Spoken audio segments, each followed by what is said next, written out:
Hi friends, வணக்கம். இப்போ மழை காலமும் அதை தொடர்ந்து குளிர்காலமும் ஸ்டார்ட் ஆக போகுது. இப்போ நமக்கு சளி மற்றும் இருமல் அது மாதிரியெல்லாம் தொல்லைகள் நமக்கு இருந்துக்கிட்டு இருக்கோம். அதெல்லாம் சரி செய்யக்கூடிய ஒரு மூலிகை வகையை சேர்ந்த முசுமுசுக்கை இலையை பற்றி தான் நம்ம இன்றைக்கி பார்க்க போகிறோம். அதை உணவில் நம்ம எப்படி சேர்த்துக்கலாம் அப்படிங்கிறத இந்த வீடியோவில் நம்ம பார்க்கலாம். இந்த முசுமுசுக்கை இலை கொடி வகையை சேர்ந்தது. இது வேலிகளெல்லாம் கிராமத்து பக்கம் படர விட்டுருப்பாங்க வேலிகளில்.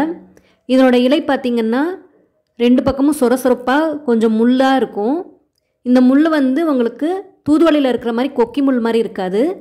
பூசணி இலையில் இருக்கும் இல்லையா, அதே மாதிரி ரெண்டு பக்கமும் உங்களுக்கு அந்த கொஞ்சம் பார்க்குறதுக்கு முள்ளாக படர்ந்த மாதிரி இருக்கும். இதனோட பழங்கள் சிவப்பு நிறத்தில் அந்த தூதுவளை பழம் மாதிரியே இருக்கும். இதை பறவைகள் இந்த பழத்தை உணவாக எடுத்துக்கிறோம்.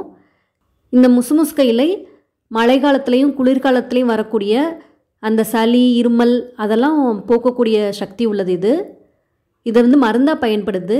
இதெல்லாம் முன்னாடியே நம்ம பாட்டி காலத்தில் இதை அரைச்சோ இல்லை ஒரு கஷாயம் மாதிரி செஞ்சோ இது கொடுப்பாங்க.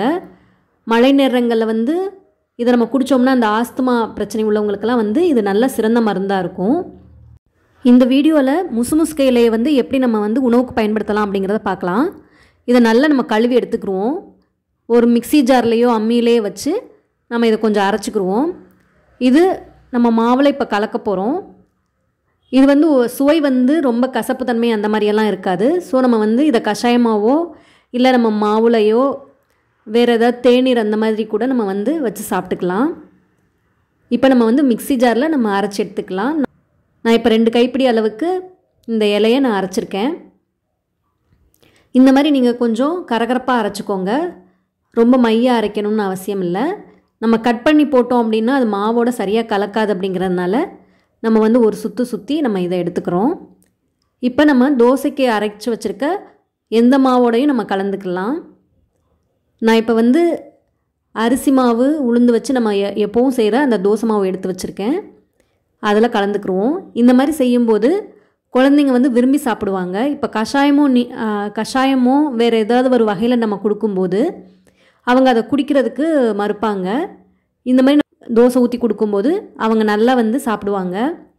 இது டேஸ்ட்டாகவும் நம்ம சட்னியோடு வச்சு சாப்பிடும்போது உங்களுக்கு நல்லாயிருக்கும். இது குடும்பத்தில் உள்ள நபர்களுக்கு ஏற்ப நீங்கள் மாவு கரைச்சிக்கோங்க. அதில் இந்த இலையை அரைச்சி போட்டு நம்ம இப்போ தோசை வார்க்க போகிறோம்.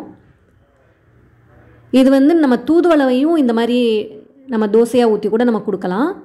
இப்போ சளி இருமலெல்லாம் நமக்கு இந்த தோசை ஊற்றி நம்ம கொடுக்கும்போது அது அப்படியே நமக்கு கரைச்சி விட்டுரும். இதை நீங்கள் அரைச்சோ இல்லை பச்சையாக அப்படியே நம்ம கொடுத்தோம் அப்படின்னா குழந்தைங்களுக்கு கொடுக்கும்போது அது வாமிட்டாக பண்ணுவாங்க. அதுக்கு பதிலாக நம்ம தோசையில் இந்த மாதிரி இது பண்ணிட்டோம் அப்படின்னா நம்ம அரைச்சி ஊற்றி கொடுக்கும்போது இது நம்ம சாப்பிட்ட உடனே அந்த சளியை கரைச்சி மலத்தில் வெளியேற்றிடும். எந்த தொந்தரவும் நமக்கு செய்யாது. இது நாள்பட்ட ஆஸ்துமா உள்ளவங்களும் அடிக்கடி இதை நம்ம உணவில் சேர்த்துக்கிட்டே வரலாம். இதனால் ஒரு சைடு எஃபெக்ட்ஸும் நமக்கு கிடையாது. இந்த முசுமுசுக்கை இலையை நம்ம 4 வயசு குழந்தைங்கள்லேருந்தே நம்ம கொடுத்துக்கிட்டே வரலாம். அதனால் எந்த பாதிப்பும் வராது. நமக்கு சளியையும் இருமலையும் இது கட்டுப்படுத்தும்.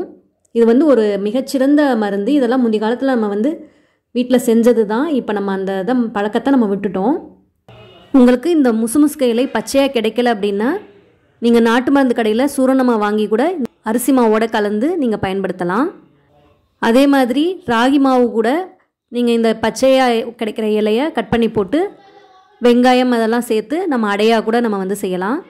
இது ஒரு கார சட்னி இல்லை ஒரு தக்காளி சட்னி தேங்காய் சட்னி அது கூட இந்த தோசையை நம்ம வச்சு சாப்பிடும்போது செமையாக சூட் ஆகும். குழந்தைங்களும் இது நல்லா விரும்பி சாப்பிடுவாங்க.